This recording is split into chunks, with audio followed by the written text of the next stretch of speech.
കൊച്ചി നഗരത്തിന്റെ ഭാവി ഗതാഗത സംവിധാനത്തെ മാറ്റിമറിക്കുമെന്ന് പ്രതീക്ഷിക്കുന്ന കൊച്ചി മെട്രോയുടെ രണ്ടാം ഘട്ട പദ്ധതി പൂർത്തിയാകാൻ നഗരവാസികൾക്ക് ഇനിയും കുറച്ചുകാലം കൂടി കാത്തിരിക്കേണ്ടി വരും. ആദ്യം നിശ്ചയിച്ചിരുന്ന സമയക്രമം പിന്നിട്ട സാഹചര്യത്തിൽ 2027 ഓഗസ്റ്റ് മാസത്തോടെ പദ്ധതി ഔദ്യോഗികമായി കമ്മീഷൻ ചെയ്യാനാണ് കൊച്ചി മെട്രോ റെയിൽ ലിമിറ്റഡ് ഇപ്പോൾ ലക്ഷ്യമിടുന്നത്. അടുത്ത വർഷം ജൂൺ മാസത്തോടെ നിർമ്മാണ പ്രവർത്തനങ്ങൾ പൂർണ്ണമായും അവസാനിപ്പിക്കാനാണ് അധികൃതർ ശ്രമിക്കുന്നതെങ്കിലും സുരക്ഷാ പരിശോധനകൾ, സാങ്കേതിക പരിശോധനകൾ, പരീക്ഷണ ഓട്ടങ്ങൾ എന്നിവ പൂർത്തിയാക്കിയ ശേഷമേ യാത്രക്കാർക്കായി സർവീസ് ആരംഭിക്കുകയുള്ളൂ. പദ്ധതിയുടെ ആദ്യഘട്ട സമയക്രമം അനുസരിച്ച് 2025 ഡിസംബർ മാസത്തിൽ തന്നെ രണ്ടാം ഘട്ട മെട്രോ സർവീസ് ആരംഭിക്കുമെന്നായിരുന്നു പ്രതീക്ഷ. എന്നാൽ വിവിധ കാരണങ്ങളാൽ നിർമ്മാണ പ്രവർത്തനങ്ങൾ പ്രതീക്ഷിച്ചതുപോലെ മുന്നോട്ടു പോകാൻ സാധിച്ചില്ല.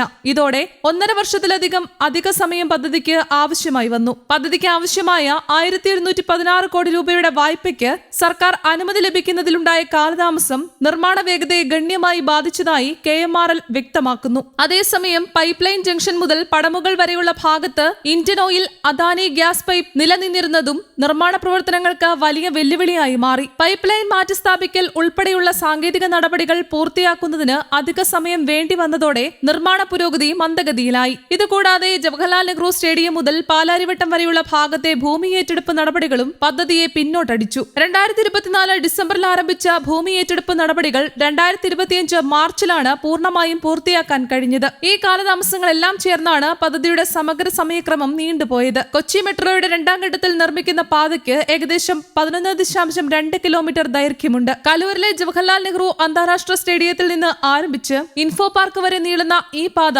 പിങ്ക് ലൈൻ എന്ന പേരിലാണ് അറിയപ്പെടുന്നത്. നഗരത്തിലെ ഏറ്റവും വേഗത്തിൽ വളരുന്ന IT, വ്യവസായ, വാണിജ്യ മേഖലകളെ ബന്ധിപ്പിക്കുന്ന പ്രധാന ഗതാഗത ഇടനാഴിയായിരിക്കും ഈ പാത.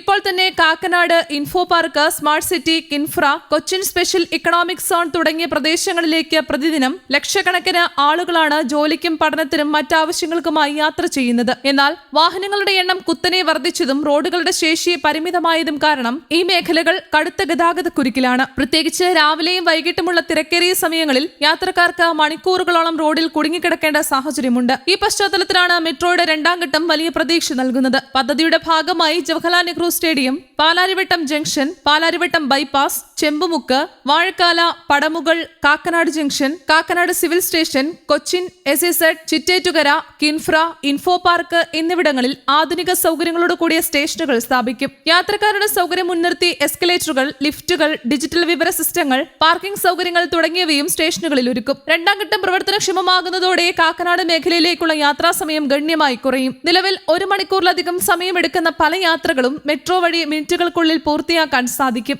IT മേഖലയിലെ ജീവനക്കാർക്കും, വിദ്യാർത്ഥികൾക്കും, സർക്കാർ ജീവനക്കാർക്കും, വ്യാപാരികൾക്കും, സാധാരണ യാത്രക്കാർക്കും ഒരുപോലെ വലിയ പ്രയോജനം ലഭിക്കും. ഗതാഗത കുരുക്ക് കുറയ്ക്കുക മാത്രമല്ല, സ്വകാര്യ വാഹനങ്ങളുടെ ഉപയോഗം കുറയ്ക്കുന്നതിലൂടെ ഇന്ധന ഉപഭോഗവും വായു മലിനീകരണവും കുറയ്ക്കാൻ പദ്ധതിക്ക് കഴിയും. പരിസ്ഥിതി സൗഹൃദ പൊതുഗതാഗത സംവിധാനത്തെ കൂടുതൽ ശക്തിപ്പെടുത്തുന്നതിനും നഗരത്തിന്റെ സുസ്ഥിര വികസന ലക്ഷ്യങ്ങൾ കൈവരിക്കുന്നതിനും ഈ പദ്ധതി നിർണായക പങ്ക് വഹിക്കും. കൊച്ചിയുടെ ഭാവി നഗര വികസനത്തിന് ശക്തമായ അടിത്തറ പാകുന്ന അടിസ്ഥാന സൗകര്യ പദ്ധതിയായാണ് മെട്രോയുടെ രണ്ടാം ഘട്ടത്തെ വിലയിരുത്തുന്നത്. IT മേഖലയുടെ വളർച്ചയ്ക്കും പുതിയ നിക്ഷേപങ്ങൾ ആകർഷിക്കാനും നഗരത്തിലെ ജീവിത നിലവാരം മെച്ചപ്പെടുത്താനും ഈ പദ്ധതി സഹായകമാകുമെന്നാണ് പ്രതീക്ഷ. നിർമ്മാണം പൂർത്തിയാകുന്നതോടെ കാക്കനാടിനെയും കൊച്ചി നഗരമധ്യത്തെയും കൂടുതൽ കാര്യക്ഷമമായി ബന്ധിപ്പിക്കുന്ന ഒരു പുതിയ ഗതാഗത യുഗത്തിന് തുടക്കമാകുമെന്ന പ്രതീക്ഷയിലാണ് നഗരവാസികൾ. News desk, Kerala Kaumudi.